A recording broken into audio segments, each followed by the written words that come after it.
Ahora veremos la importancia de las enzimas dentro de la medicina.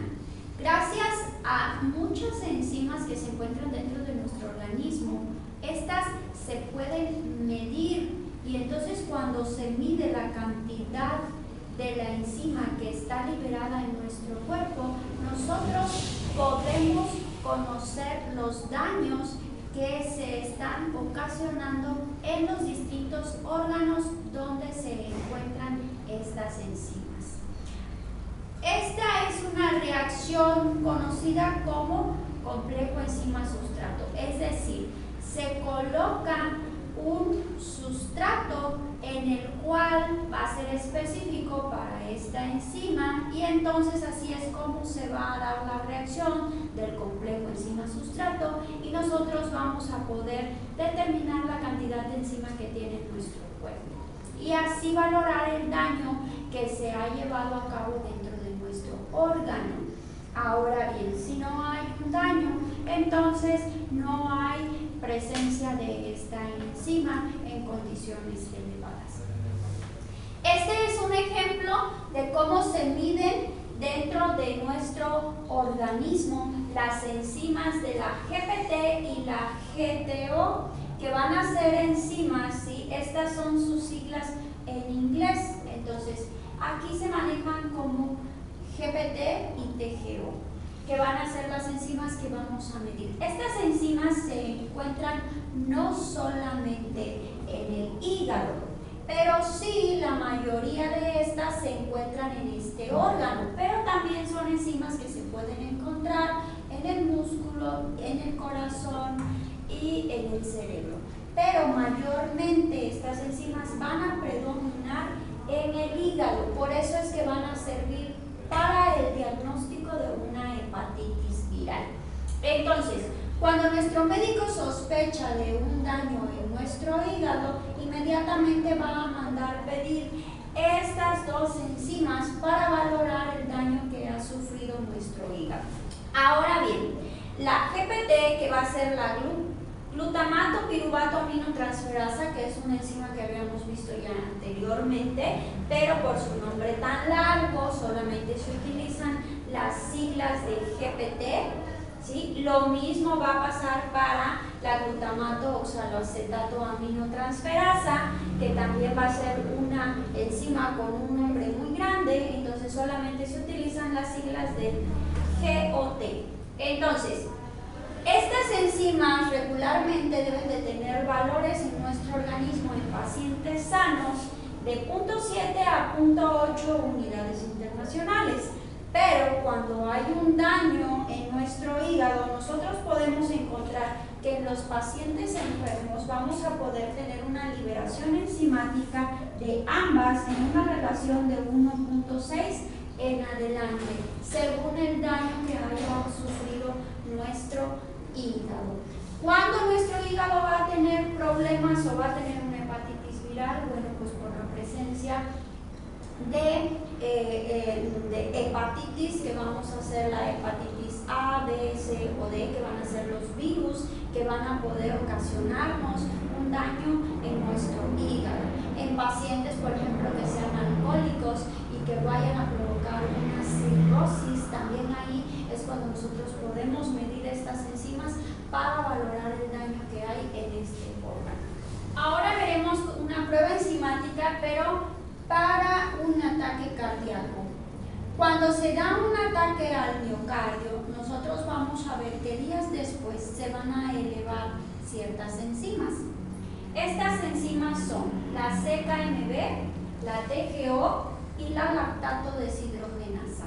Estas enzimas van a ser muy oportunas para saber y medir cuándo se realizó un infarto al miocardio y si puede llegar a suceder otro infarto. ¿Cómo? A través de la medición de la prueba enzimática de estas tres enzimas. Habíamos comentado anteriormente que esta era la específica para el corazón. Entonces, nosotros vamos a ver que estas enzimas se van a aumentar días posteriores al infarto. Ahora veremos una gráfica de cómo estas se elevan. En esta gráfica nosotros podemos observar cómo días después de que se realice el infarto al miocardio, estas enzimas se van a elevar estratosféricamente. Aquí podemos ver cómo la CK, ¿sí? Iniciamos en 80, 120, 160, 200 y llega hasta 240 unidades en el suero de esta persona. Y después comienza a descender después del tercer día. Aquí estamos viendo la glutamato oxaloacetato aminotransferasa, que es la TGO, y vamos a ver en el primer día cómo comienza a elevarse 80 y llega hasta 120, y en el segundo día comienza a bajar, ¿sí? Hasta llegar a 0. Después estamos viendo la deshidrogenasa láctica, ¿sí? Como en el primer día después del infarto, esta comienza a elevarse, llega hasta 80 y comienza a bajar. Y observen cómo esta tarda mucho más días en bajar, hasta llegar al 12º día después del infarto. Entonces, esta es muy importante porque si estas no comienzan a bajar y continúan elevándose y elevándose y elevándose, significa que hay la probabilidad de que un nuevo infarto pueda suceder. Entonces, estas enzimas son muy importantes, ya que las tres van a dar al médico información acerca de si sucedió el infarto, si ya se estabilizó el paciente o si nuevamente pueden llegar a sufrir otro infarto. Aquí estamos viendo un informe clínico de un paciente que sufrió un infarto. A este paciente se le pide la CK total, la CK fracción MB, la TGO y la deshidrogenasa láctica.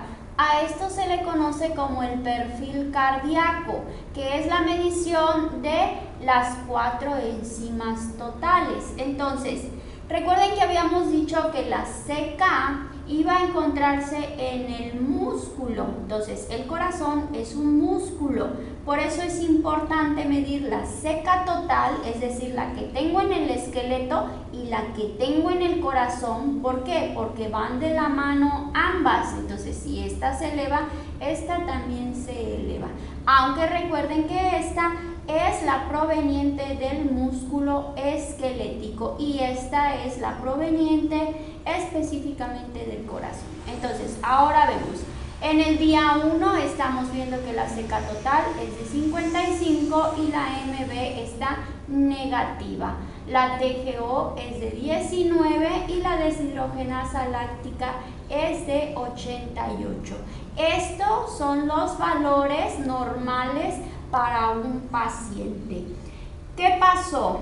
En el segundo día se observa claramente cómo la CK total aumentó drásticamente, de estar de un valor de 51 aumenta hasta 552. Entonces se elevó estratosféricamente. Desde ahí ya el médico está valorando una enzima muy alta en el músculo esquelético. Entonces puede haber, ¿sí?, un probable infarto. Y vemos que la fracción MB está moderadamente positiva, ¿sí? Entonces, si vemos que nuestra TGO también está elevada, observen, de estar en un valor de 19, está ahora en un valor de 91, ¿sí? Entonces ahí ya estamos corroborando que nuestro paciente tuvo un infarto. Nótese cómo la deshidrogenasa láctica, de tener un valor de 88, ahora se eleva a 151. Entonces, estamos valorando a nuestro paciente que tuvo un infarto al miocardio.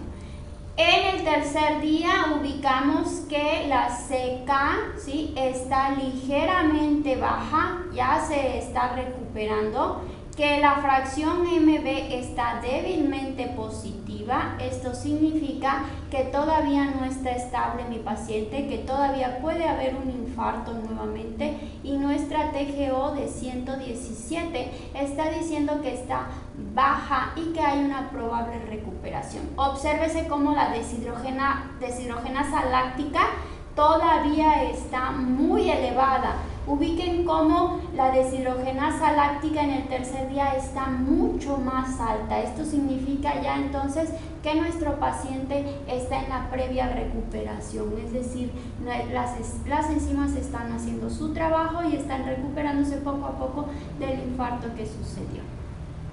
Aquí vemos cómo estas enzimas son muy importantes en medicina, ya que le dan a nuestro médico un informe clínico muy importante para hacer el diagnóstico de un infarto al miocardio. Una vez que se realiza el infarto al miocardio, entonces nuestro organismo va a liberar otra enzima que va a ser la encargada de disolver el coágulo. Esta enzima recibe el nombre de streptocinasa y la libera nuestro organismo de manera natural. Recuerden que si el coágulo no es disuelto, entonces nosotros vamos a tener un atrofiamiento en el transporte del oxígeno, y que si este oxígeno no llega al lugar adecuado, entonces vamos a tener serios problemas cerebrales. Entonces, la streptocinasa debe de ser liberada de manera inmediata para poder disolver este coágulo. La streptocinasa va a ser un fármaco que se va a obtener también de manera genética. Entonces, este es un tratamiento muy costoso, pero es una alternativa para que si en un momento determinado nuestro organismo no libera esta enzima, bueno, pues se introduce de manera genética y el costo del tratamiento es de aproximadamente $200 por cada una de las, cada vez que se coloque esta enzima.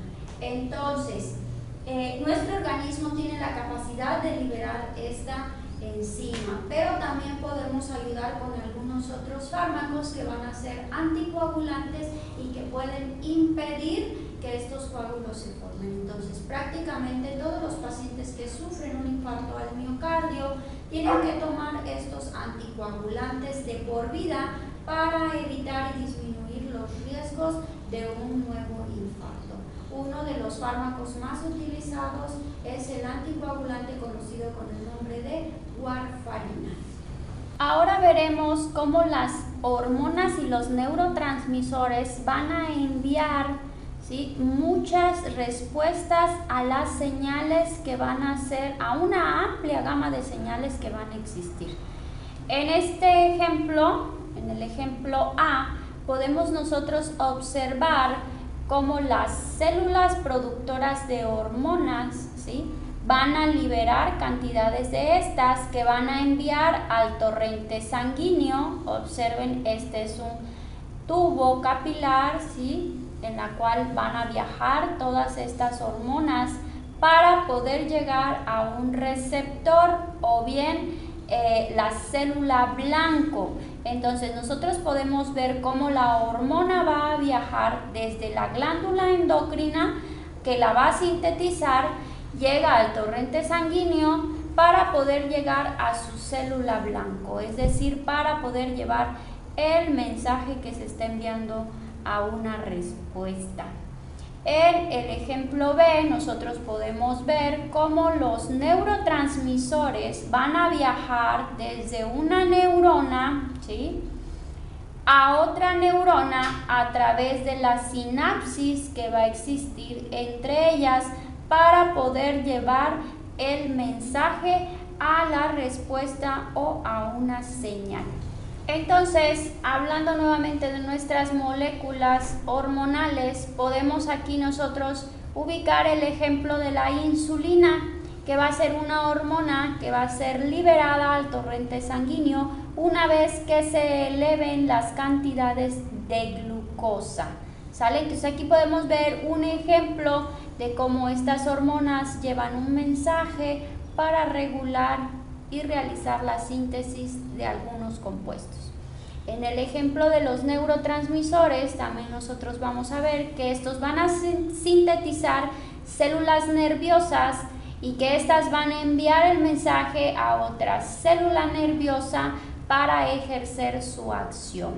Vamos a ver que estas van a tener como similitudes que ambas van a recorrer diferentes distancias pero que van a ser mensajeros similares. Veremos ahora cuáles son los principales sitios por los cuales se puede entrar la hormona para llevar el mensaje a través de la célula. Vamos a ver que van a existir 4 principales maneras de cómo pueden entrar. La número 1, vamos a ver nosotros que estos van a llevar su mensaje químico de manera directa a la membrana. ¿Cómo? Estos neurotransmisores, estas hormonas, son reconocidas rápidamente por la célula y entonces permiten el paso directo a través de esta, a través del citosol y hasta llegar al núcleo celular. Entonces, este es un ejemplo de las hormonas esteroides que pueden atravesar de manera directa nuestra membrana. El segundo va a ser aquellas hormonas que van a ser polipeptídicas y por los cuales la membrana no las va a reconocer, es decir, van a necesitar de un receptor que las lleve consigo para poder introducir su mensaje a la célula. Y aquí estamos viendo cómo la hormona llega, se incluye en el receptor, viaja, ¿sí? Lo utiliza como vehículo para poder llevar su mensaje hacia el interior de la célula. En el número 3 vamos a ver cómo este neurotransmisor, ¿sí?, va a entrar a través de un receptor, pero que además también se va a ver incluido un canal iónico. Habíamos visto ya el ejemplo del calcio, que este se iba a liberar. Entonces aquí el neurotransmisor va a necesitar de este canal iónico, puede ser calcio, potasio, cloro, cualquiera de los iones que va a utilizar el neurotransmisor para poder penetrar a la célula. Y el último, que va a ser el número 4, vamos a ver cómo algunas hormonas y neurotransmisores van a necesitar del receptor, pero que van a liberar lo que se va a conocer como proteína G. Es decir, estos van a necesitar uno de los sustratos, ¿sí?, para que reconozca el receptor y se libere esta proteína G. Vamos a ver que hay muchos ejemplos, sobre todo donde está el mecanismos de transmisión de mensajes celulares del AMP cíclico, en el cual se libera esta proteína. Aquí estamos viendo la formación de la hidrólisis del AMP cíclico, que van a ser mecanismos esenciales para la transmisión de los mensajes celulares. Y estamos viendo cómo el mensajero, que va a ser nuestra hormona o nuestro transmisor, va a necesitar de un receptor para poder introducirse en la capa lipídica de la membrana. Entonces, una vez que entra este receptor, se libera la proteína G, ¿sí? Una vez que se libera esta proteína, la adenilciclasa va a intervenir, se libera el AMP cíclico, los iones de fosfato, la enzima se activa y entonces vamos a obtener el AMP y una liberación de ATP, que va a ser la energía productora del metabolismo celular. Y también la liberación de la enzima inactiva, que va a catalizar un cambio que va a expresar el mensaje. Aquí se lleva a cabo el complejo hormona-receptor, que va a ser la que va a liberar nuestra proteína G, la cual activa a la enzima y cataliza la formación del AMP cíclico y a su vez libera la enzima inactivada. En la página 680 podemos ver resumidos cuáles son los pasos de esta cascada en la cual las hormonas que funcionan a través del AMP cíclico, como la epinefrina y el glucagón, o la norepinefrina y la vasopresina, liberan su mensaje. Entonces vemos en el número 1, dice una señal libera la hormona o el neurotransmisor. Posteriormente la molécula viaja hacia la célula blanco cercana para el neurotransmisor y algo lejana para la hormona. En el paso número 3, la molécula mensajera primaria encuentra su célula blanco por el mecanismo de la llave y cerradura, se une al receptor, el complejo resultante libera el polipéptido de la proteína G. En el paso 4, la proteína G activa la enzima adenilciclasa. En el paso número 5, la adenilciclasa va a catalizar la conversión del ATP en AMP cíclico. En el número 6, el AMP cíclico, el mensajero secundario, activa una enzima dentro de la célula. En el paso número 7, la enzima cataliza una reacción, la cual corresponde al mensaje primario de la hormona o el neurotransmisor. Y por último, el AMP cíclico se va a hidrolizar, convirtiéndose a AMP, el cual se convierte en ATP y el sistema regresa al estado no excitado.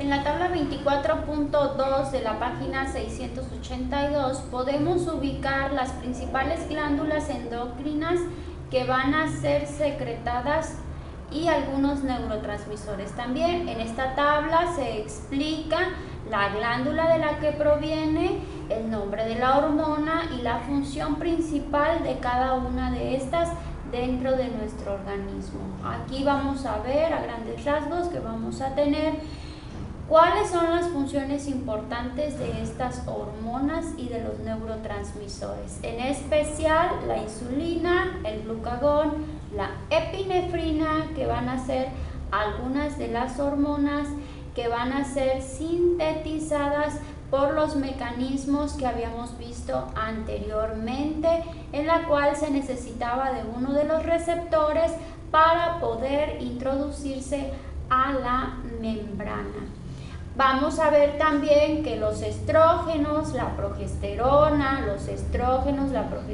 y la testosterona van a ser hormonas que van a provenir de lípidos, por lo tanto la membrana celular los va a reconocer inmediatamente, es decir, estos van a poder entrar de manera directa a la membrana, que era lo que habíamos visto, que era el paso número 1, que era una de las principales entradas a la membrana. Entonces, estos entrarían de manera directa y estos entrarían a través de un receptor. En la tabla 24.3 vamos a ver ejemplos de varios transmisores que se encuentran en la página 683. Vamos a ver cómo estos neurotransmisores también van a poder llevar el mensaje a través de las neuronas. Tenemos aquí a la acetilcolina, la dopamina, la norepinefrina, la serotonina, algunos aminoácidos como glicina, ácido glutámico, aminobutírico, ácido glutámico y otros neuropéptidos, entre ellos la metionina encefalina, la leucina encefalina, la beta-endorfina y algunas sustancias como angiotensinas y somastatinas. A continuación veremos cómo están formados estos neurotransmisores. En la figura 24.16 vamos a ver cómo va a estar conformada una neurona y vamos a ver que van a tener distintas partes, entre ellas las ramas terminales del axón, las células de vaina del axón, el axón, las dendrinas y el cuerpo celular. Estas son las partes que van a estar conformadas de una neurona. Entonces, el axón va a ser un tejido fibroso que va a llegar hasta la cara de la siguiente neurona. Esto tiene como finalidad el impulsar la onda viajera o carga eléctrica del mensaje desde el interior de una neurona hacia el exterior de la otra. El problema consiste en cómo lograr que este impulso llegue a la neurona. Entonces, para esto hay distintas maneras y dice: la comunicación química entre las células nerviosas se puede llevar a cabo en distintos procesos. Una, a través de los aminoácidos dentro de una neurona y se almacenan los sacos llamados vesículas. Estas van a localizarse en los extremos de los axones. Cada una de estas neuronas va a tener un espacio muy estrecho relleno de un líquido que se le va a conocer con el nombre de sinapsis. Estas sinapsis van a permitir que la onda eléctrica se libere a través de las vesículas de una neurona y de otra neurona. Cuando los neurotransmisores se unen a los receptores en el lado de una sinapsis, tenemos como ejemplo la adenilciclasa, esta se va a activar. Esta adenilciclasa o AMP cíclico, su molécula recién formada, inicia cualquier cambio programado en los compuestos químicos de una neurona blanco. Siendo así, la neurotransmisión de la sinapsis, una vez que se encuentra la neurona blanco, entonces la enzima desactiva la adenilciclasa al catalizar la liberación del neurotransmisor. Una vez que el neurotransmisor se libera fuera de la hormona, entonces pasará al torrente sanguíneo, pero este no es el caso. Continúa siendo un neurotransmisor en la sinapsis, así es que a menos que el sistema lo necesite de nuevo, debe ser eliminado o inactivado.